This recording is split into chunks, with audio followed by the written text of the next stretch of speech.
Thank you so much. Hello, everyone. Thank you so much for joining us today as we mark the 16th anniversary of Pink Shirt Day to celebrate diversity, belonging, and empowerment and show up united against bullying. I'm Rachna Singh. I'm the Minister of Education and Childcare. And thank you. First, we will start with Christine Sam for the land acknowledgement.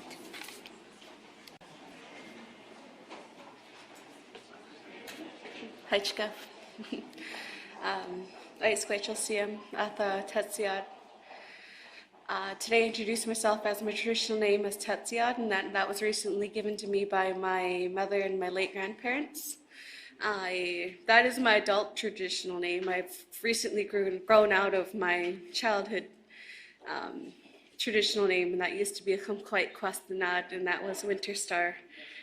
I carry both names with honor. I am very humbled to be able to stand here in front of everybody, and where normally a respected elder would stand, to be able to give a land acknowledgement. And it is very amazing that, you know, the event coordinator and the event could keep this in place for each and every one of us to be able to just to stand here and use our language at this time. And I can't thank the event enough for having us here at this time, and like to give a special shout out to my grandpa Butch, who couldn't make it here today, but would definitely love to be able to stand, because education was always on the top of his list.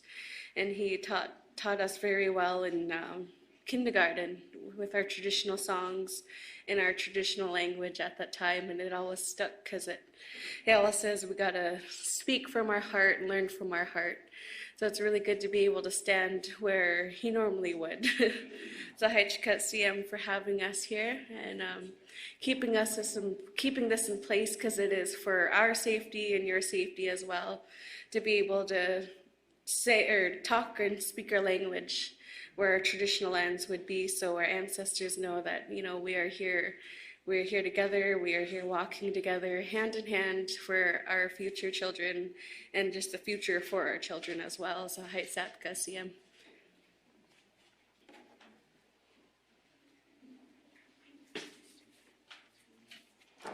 Thank you so much, Christine, for starting us in a good way.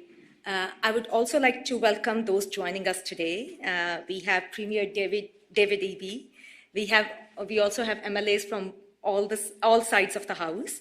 Our education partners, Carol Todd, a digital literacy educator from Coquitlam School District and founder of the Amanda Todd Legacy Society. We also have Caroline Brody, who's the president of BC School Trustees Association, Brian Leonard, president of BC Principals and Vice Principals Association, Reg Craig and Scout Gray from ARC Foundation, staff from the Ministry of Education and Childcare, and most importantly, we have grade 4 and 5 students and their music teacher, Heather McLeod, from the South Park Elementary School Choir.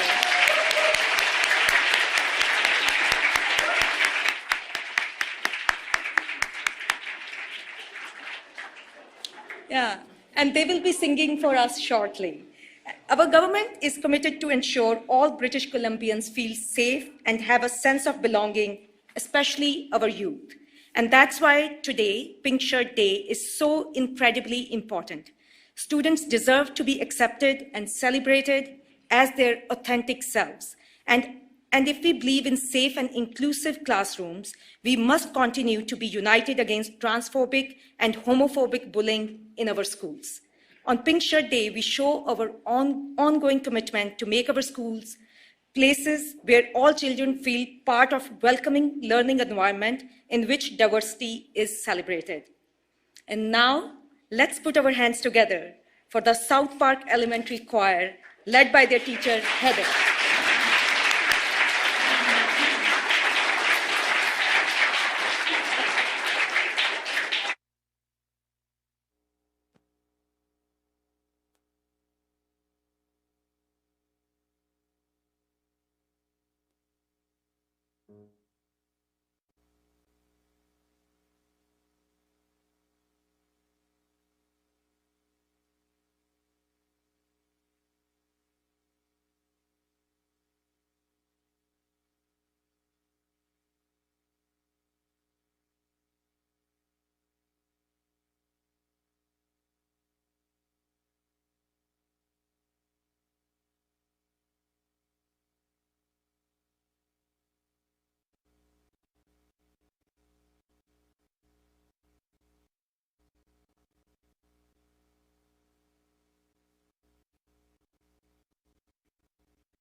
Thank you so much. That was incredible and amazing.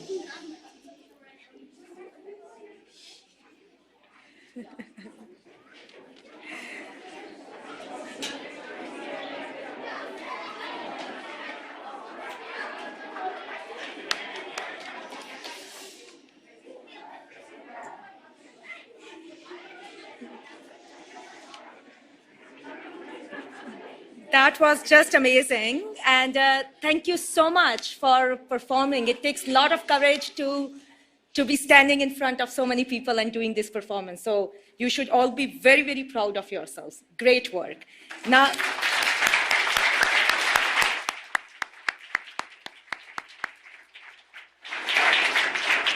and now I would like to welcome the Premier of British Columbia, David Eby, to say a few words.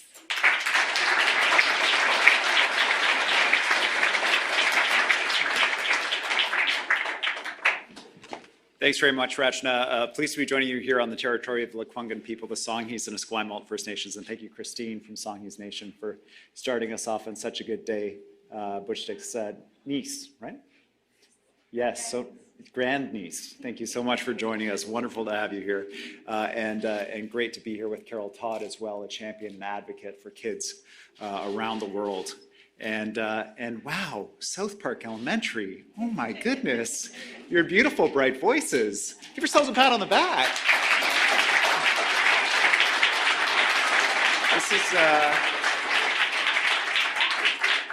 This is a tough crowd. This is BC media, you know. This is a lot of government people, and they gave you 2 rounds of applause. So that was really amazing. We're here on Pink Shirt Day, and I see you all have your pink shirts on, and so do we. It's a day where we celebrate diversity, belonging, and empowerment for all kids and everybody in our province. Today's a day when we think about other people, when we think about empathy, when we think about kindness, and we wear a pink shirt with pride. Today, we all come together. We're all from different political parties, which you'll learn about, you know, as you go on in your school. But we are united in a goal for British Columbia. It's to make sure that our schools are safe for every single kid and that every kid feels accepted and welcome when they go to school. Whatever their sexual orientation, their gender identity, their gender expression, who they are, where they come from, we want everybody to feel welcome. We want students, staff, and families to thrive at school and everyone to feel a strong sense of belonging. You know what? I'm a dad and I have a grade 3-er at home. And I have a 3-year-old at home who's not at school yet. And as a parent, I don't know if you guys know about this or if your parents talk to you about it, but sometimes when you send your kid to school, you really don't know what happens at school because they come home from school, you say, how was your day? And they say, good. So we don't always know what happens at school. And sometimes as parents, we worry about whether or not our kid is being treated well at school by other kids, or maybe by teachers, or maybe by other people. And so one of the things that's really important to us is know that teachers are working with you, and they're teaching you, and they're talking about how to make everybody feel welcome and special at school. You know, one of the things we do at the province is we encourage teachers and schools to teach kids about how to treat everybody with respect. And we also have a website that we give tools to parents called Erase. And the Erase website is about expecting respect and a safe education for everybody in our province. It gives kids like you and parents and teachers tools to talk about tough things like discrimination, like bullying, cyberbullying, and gender-based violence. Because the bottom line is this: every kid needs to be safe and valued at school to be themselves, to be who they really are. And I know that you are all who you really are. I watched carefully, and every single kid was singing, and I was so proud of that because I know I didn't always sing in the group, which was probably for the best, frankly. I know there are so many people to thank across the province for this important work of making every kid safe at school and welcome at school, in communities and in classrooms across BC. It makes a real difference in building the kind of province that everybody in this room wants to build. Together, we're creating welcoming schools for our communities, a place where kids can be free to be who they are, which is the most important thing while they're learning and developing and growing up. So thank you again, South Park, for coming to our school. Thank you to everybody, teachers, parents, family, and friends who are here today. It's a great honor to be here, and you're going to hear some really important words from Carol Todd coming up next. So I'll turn it back over to my colleague Rachna. Thanks for coming.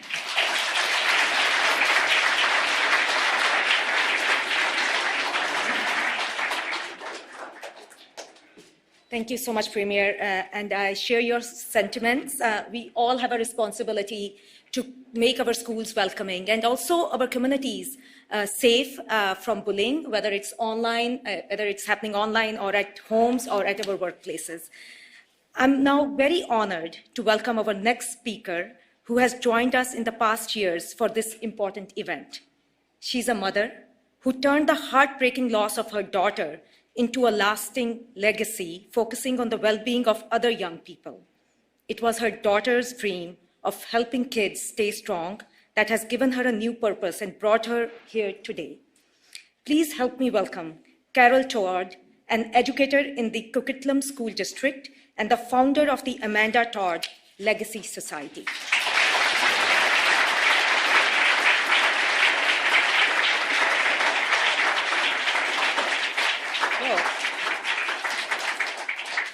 Good afternoon, everyone, and thank you, BC government, for inviting me here once again for Pink Shirt Day.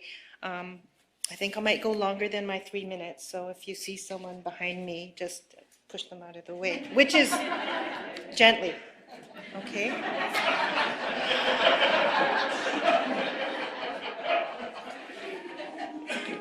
Kindness is giving hope to those who think they are all alone in this world. Kindness is seeing the best in others when they cannot see it in themselves. Kindness is something anyone can give without losing anything themselves. Kindness is not what you do, but who you are. Today is February 23rd, 2023, and it is Pink Shirt Day. The last time we were all together was February 2020, and then the world changed due to the COVID pandemic for what seemed like a very, very long time. We changed our living habits. Instead of face-to-face meetups with our friends and loved ones, we resorted to communicating through technology. Now, in February 2023, we continue to get used to being back to normal. We continue to use technology, and many of us have gotten pretty good at Zooming or FaceTiming. However, using this technology has become normalized, especially for our young people. The definition of young people: children, youth, and young adults. Trust and friendships took on a different look. Guidance always looked different, and suddenly our lives are extra complex, especially as parents, caregivers, aunties, grandparents, and friends. Did you know? And this data is from Media Smarts. Did you know that 77% of youth have their own smartphones? Youth being ages 9 to 15. That 86% of youth aged 9 to 11 have an account on a platform that requires users to be 12 years and older. That 97% of youth use the internet to communicate with friends and family. That 62% of kids have talked to someone online that they have never met in person. 81% play games online. And this one is something that we need to talk about more. 80% of all kids keep their smartphones in their bedrooms at night. And this is from a survey study that was done in 2020 and 2021. When we talk about bullying, cyberbullying, we are talking about meanness and online cruelty, something which my daughter experienced. And if she were here, she would be talking about how it felt, what it looked like, and what probably should be done about it. Online cruelty Physical bullying face-to-face can be calling someone a name. It can be threatening to physically hurt someone. It can be spreading rumors. It can be posting or sharing an embarrassing photo or video of someone. It can be making fun of someone's race, religion, ethnicity, gender, or sexual orientation. Now, if you listen to those really carefully, those things can happen online, and they can also happen offline. 49 out of every 100 kids say they've witnessed some form of online meanness and online cruelty. And it happens during, in gaming situations online. It can happen in text messages, private messages that we find in applications on our smart devices. It can be found in posts or comments on social media. Hang on. But the good thing is that we're learning how to deal with online cruelty and face-to-face bullying. And where are we learning to do this? We're learning in our homes, from our parents. We're learning from our schools, from our teachers. And that's a good thing. And me being a teacher of 38 and a half years, I understand the importance of bringing that education and knowledge and learning into our classrooms every day. Not just on Pink Shirt Day, every day. That's 365 days a year. It's not a separate curriculum. It's not something we have to specially pull out of our drawer to teach. We can talk about how to be kind, how to be respectful, all the time in every different subject area. And here are the questions that we think about as parents and as adults in this room. We think about how are we going to support our children and our youth with their technology use. We think about how are we going to learn about the apps that our kids are using every day. We can learn from them. They are great sources of knowledge, and they will share with you what games you play. So if I asked someone to put up their hand, tell me one game that you play on the internet. Right there. Yeah. Yep. You think about it. I'll come back. A little. Yep. Fortnite. One more. Okay, how about this question? How many of you play Roblox? Okay. How many of you play Minecraft? How many of you watch TikTok videos? Okay, so our kids are on social media, and it's up to us as adults, as caregivers, to learn more about what they're doing, to talk to them about digital responsibility, to see what their digital footprint might or might not be, and have those hard conversations. We have to teach our kids how to identify a bad situation and go for help when they need it. We have to teach them how that when someone's asking them about personal information that makes them feel uncomfortable, what that feeling is in their tummy or wherever the bad feeling is. And when that feeling arises, they go talk to a trusted adult and a safe adult, which might be a parent, might be a good friend of the family, might be your teacher, your counselor, anybody in that realm. We have to teach that to our kids because it's really important. Is that telling me to be quiet? So what tips and strategies do we need? We need to talk. We need to share. We need to learn as much as we can to have ongoing conversations with our children. We have to get our kids to talk to us. We have to build the relationship, and we have to build that trust. Because if we don't have the trust, our kids won't come and tell us when something's wrong. And when we don't know that, we can't help them. We have to tell them that we love them no matter what, and that everyone makes mistakes. As adults, as children, we all make mistakes, but we learn from them. And we encourage them to tell us anything because we are there for them. They are the future, and we love our children unconditionally. In the province of British Columbia, we have and I think Premier Evie said it, we have the ERASE program, Expecting Respect and a Safe Education. And I have been working with the ERASE people for a little bit, and it's got superior resources, superior information on it for anybody in British Columbia to go into and learn more, because learning is power, and learning and power will promote the lessening of bullying behaviors. There's an Erase Report It tool where every child in British Columbia can go on this reporting site and report if something is happening to them.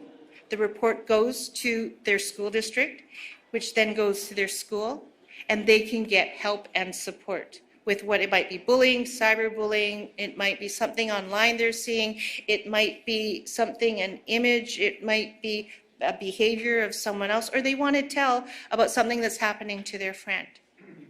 We have to let our parents and our kids in British Columbia know that this is available to them, and they can report anonymously, or they can report with their name. We also have, we are so lucky in our province to have this, the BC Digital Literacy Framework. And the framework is for educators to know what to teach in their classrooms. And there are 6 components of it with subtopics that we have to teach, broken down into kindergarten to grade 2, grades 3 to 5, grades 6 to 8, and 9 to 12 in secondary school. And myself, as a digital literacy teacher, have been sharing this with my educators. And so kids like this benefit, teachers benefit from knowing how and what to teach their children, but it's ultimately our kids that are the ones that benefit from this. So what's important is we have to stand up for each other. Kindness is an act that we must all model for each other. Kindness will overrule the hurtful and mean actions of others, and we must all work hard to ensure that. We have set goals that are achievable and aspirational, and in order to reach them, we need to work hard, passionately, and responsibly. The ideas around Pink Shirt Day are not for one day only. They are for 365 days of the year. Amanda always wanted positivity. She looked forward to Pink Shirt Day every year. Amanda's first card in her video was about her never-ending story. And to follow her dream, we must remember her words and keep working to end bullying and promote kindness. Thank you for being here on this Pink Shirt Day 2023.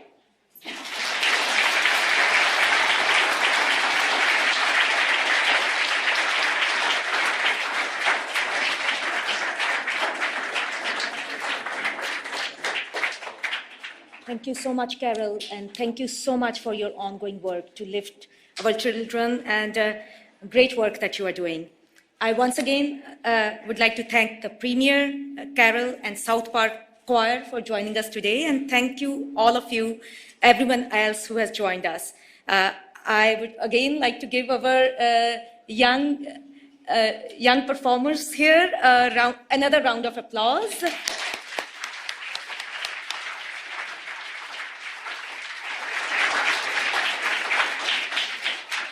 Now I would like to ask the Premier to join me at the podium one more time as we present a proclamation to the students of South Park Elementary. And Gabriel and Sebastian, if you can come forward.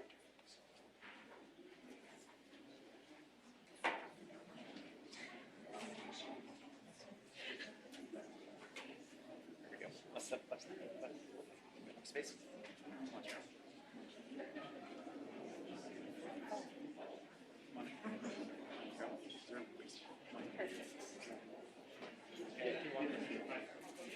Can we actually have you folks move? Oh, good idea. Right. Let's move in front of the podium. Let's make more space. There we go. There we go.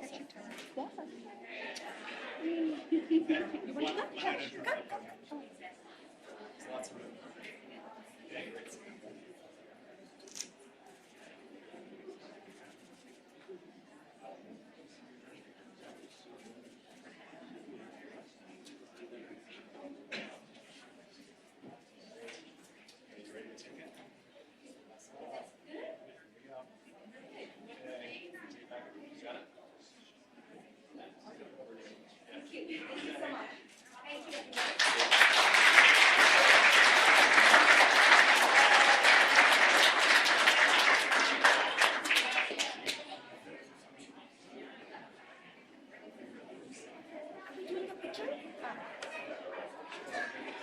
if we can all gather for a picture, like all of us, a picture together? Okay.